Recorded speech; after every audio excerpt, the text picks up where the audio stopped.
திருக்குறள் சிந்தனை. வஞ்சக நெஞ்சம் உடையவனது கள்ளச் செயல்களை ஐம்பூதங்களும் அவன் உள்ளே இருந்து அவனை இகழ்ந்து சிரிக்கின்றன.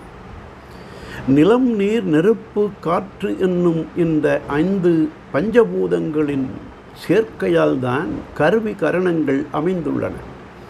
ஆகாயத்தின் குணம் ஒளி, காற்றின் இயல்பு தொடு உணர்வு, தீயின் நிறம் ஒளி, நீரின் நீர்மை சுவை, நிலத்தின் தன்மை நறுமணம்.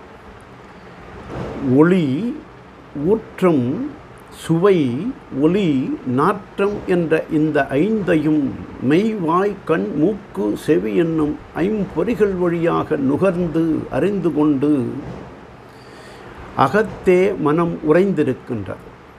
அந்தக்கரணமாகிய மனம், அந்த மனத்தில் 5 பூதங்களும் அணுக்களாக அமைந்துள்ளன. ஆகவே அந்த 5 பூதங்களும் அறியாத மறைபொருள் இரகசியம் எங்கும் ஏதும் இல்லை.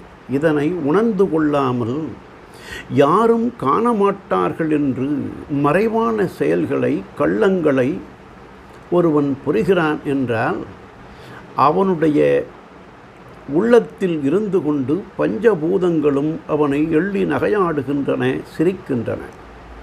வஞ்சித்தொழுகும் மதியிலிகால் யாவரையும் வஞ்சித்தேம் என்று மகிழன், வஞ்சித்த எங்கும் உளன் ஒருவன் காணுங்கள் என்று அஞ்சி அங்கம் குலைவது அறிவு என்பது நீதிநெறி விளக்கப்பாட்டு.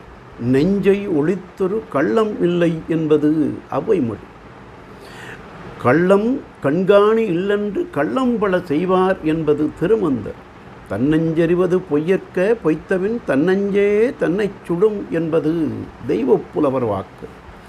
ஆகவே மனசாட்சியே கடவுள் சாட்சி.